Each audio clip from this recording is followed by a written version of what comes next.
இங்கு வந்ததற்கான காரணத்தை சொல்லியிருக்கிறார்கள். புதியதாக புது முயற்சிகள் செய்யப்படும் போது அதை இந்த தொழிலில் இருப்பவர்கள் முதலில் அங்கீகரிக்க வேண்டும், பாராட்ட வேண்டும். இதில் அது மட்டுமல்ல, இந்த போஸ்டர் பார்க்கும்போது அல்லது இந்த படத்தை ட்ரைலர் எனக்கு முன்னாடியே உங்களுக்கு முன்னாடி கொஞ்சம் போட்டு காட்டினாங்க. இதில் ஒரு பெண்மணியை மையமாக வைத்து கதைகள் என்பது மிகவும் குறைவு. எங்கள் வாத்தியார் எடுத்துட்டு இருந்தார் தைரியமாக, வேறு யாரையும் எடுக்கிறது இல்லை. அது மாதிரி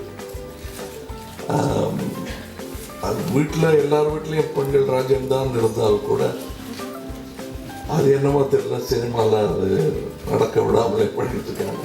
1-2 பேர் தான் நல்ல இயக்குநர்கள் என்று சொல்லக்கூடியவர்கள் மட்டுமே துணிந்ததை செய்து கொண்டிருக்கிறார்கள். இந்த ட்ரைலரை பார்க்கும் பொழுது அதுவும் என்னன்னா ஒரு காலேஜ் படிக்கிற பொண்ணுடைய கதை மாதிரி கூட தெரிகிறது. ஒரு தாயின் கதை என்பது தெளிவாக தெரிகிறது. அதையும் ஒரு ஆக்ஷனையும் சேர்ந்து மிக்ஸ் பண்ணியிருக்காங்க. எப்படி பண்ணியிருக்காங்கிற முழு படத்தையும் பார்க்கும் பொழுது தான் நம்ம உணர முடியும்.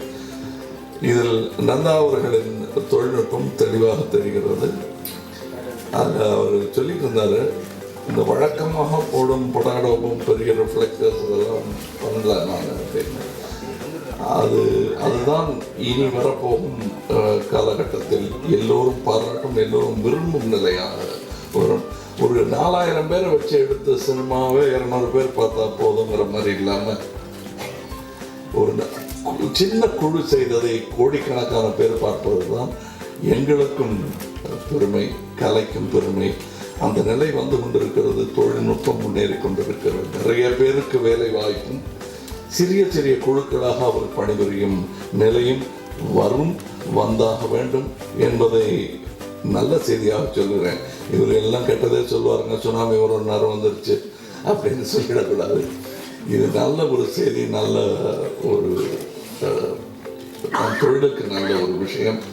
அது நிகழத்தான் போகிறது. அதற்கான முன்னறிவிப்பாக நந்தா போன்றவர்கள் அதை செய்து காட்டியிருக்கிறார்கள். செய்ய முடியும். இங்கே நம்மளுடைய ஊரில் திரு பாலமகேந்திரா அவர்கள் அதை பலமுறை செய்து காட்டியிருக்கிறார்கள். இனி எதிர்காலமும் அப்படித்தான் இருக்கும். அது பண முறையாமல் இருப்பதற்காக செய்யப்படும் ஒரு சிக்கன நடவடிக்கை மட்டுமல்ல, நல்ல ஒழுக்கம் அங்கே அமைப்பில். ஒழுக்கம் என்று நான் சொல்லும்போது நான் அந்த மாரல்ஸை சொல்லலை, நல்ல கட்டுப்பாடு அந்த அரங்கத்தில், படப்பிடிப்பட அரங்கத்தில் இருக்கும் என்று வேண்டும் என்றால் இந்த வார்ம் பாடிஸ் என்று சொல்பவர்கள் அதிகம் இருக்கக்கூடாது. அது இல்லாமல் செய்பவர்களுக்கு நல்ல சினிமா எடுப்பதற்கான வாய்ப்பு முதல் கட்டமாகவே ஏற்படுத்தி தரப்படுகிறது என்று நான் நம்புகிறேன். இப்பொழுது கூட அப்படி ஒரு படப்பிடிப்பிலிருந்து தான் நான் வந்து கொண்டிருக்கிறேன். அது ராஜ்கமல் படத்தின் தூங்காவனத்தின் படப்பிடிப்பு. அதுக்காக தூங்காமல் செய்யணும்னு இல்லை, 99 தான். பட் படத்து பேர் தூங்காவனம்.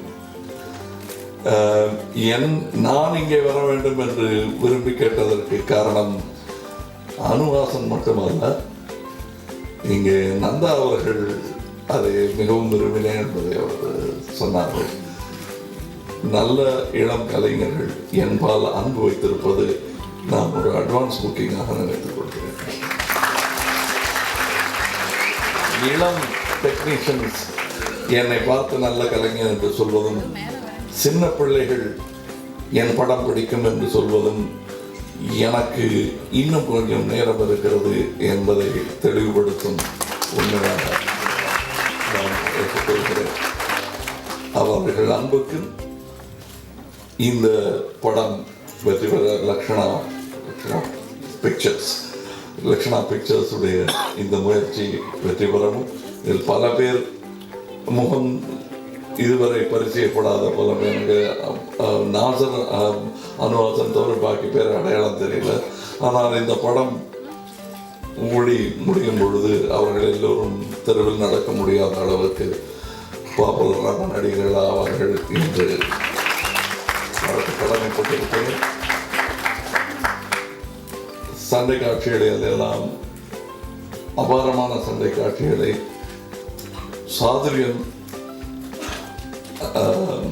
டெக்னிக் இவைகளை வைத்துக்கொண்டு ஹாலிவுட் மாதிரி பெரிய $1 பில்லியன் என்றெல்லாம் செலவு செய்யாமல் செய்தவர்களுக்கு முதற்கண் என் பாராட்டுகள். அது டைரக்டருக்கு தான் சேரும். இப்படி ஒரு இளைஞருக்கு நம்பி முதலீடு செய்த இமானுவேல் அவர்களுக்கும் அவர்களை சுற்றி இருந்த நண்பர்களுக்கும் என் வாழ்த்துக்கள். வணக்கம்.